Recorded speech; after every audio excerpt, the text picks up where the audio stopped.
Hello বন্ধুরা, তোমার সকলকে স্বাগতম তোমাদের চ্যানেল ডাব্লিউবি প্রাইভেট টিউশনে। আজকের এই ভিডিওতে আমরা রায়মার্টিন প্রশ্নবিচিত্রা 2025 সপ্তম শ্রেণীর ইতিহাস বিষয়ে যে তোমাদের 6 নম্বর স্কুল রয়েছে এর সম্পূর্ণ উত্তর নিয়ে আলোচনা করব। একের দাগের এক একটা বঙ্গ নামের প্রথম উল্লেখ পাওয়া যায় হচ্ছে ঐতরে অরণ্যকে। নেক্সট প্রশ্ন, কৈবর্ত বিদ্রোহের একজন নেতার নাম ভীম। হজরত মোহাম্মদ জন্মগ্রহণ করেন 570 খ্রিস্টাব্দে। বাংলায় তুর্কি আক্রমণ ঘটে সেন রাজা লক্ষণ সেনের আমলে। চলতে রাজধানী ছিল থাঞ্জাভুর ও তাঞ্জোরে। দক্ষিণ ভারতের ব্রাহ্মণদের জমিদানের ব্যবস্থাকে বলা হতো ব্রহ্মদেয়।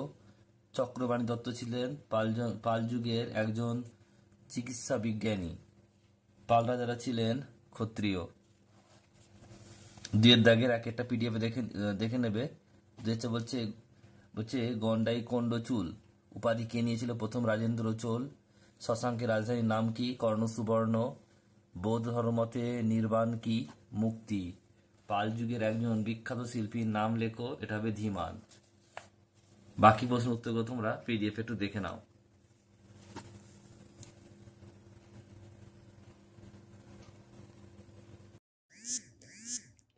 দুয়ের দাগের একের প্রশ্নটা কি বলছে দেখো, যে হিজরত বলতে কি বোঝো?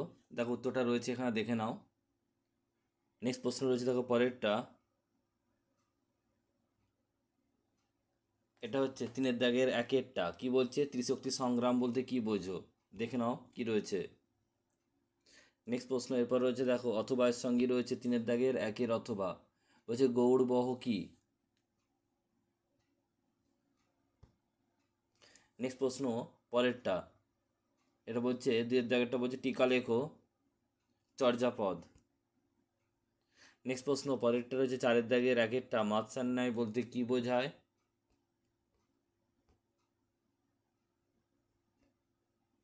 নেক্সট প্রশ্ন এরপর রয়েছে নালন্দা মহাবিহার, চারের দাগের দুয়েরটা, নালন্দা মহাবিহার সম্পর্কে যা জানো লেখো।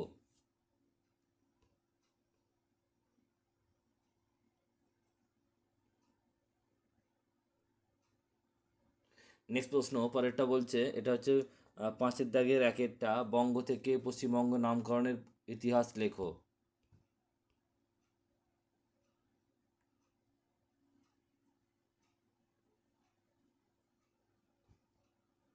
নেক্সট প্রশ্ন এর সঙ্গে রয়েছে অথবা বলছে গৌড়ের রাজা শশাঙ্কের বলছে কৃতিত্ব আলোচনা করো।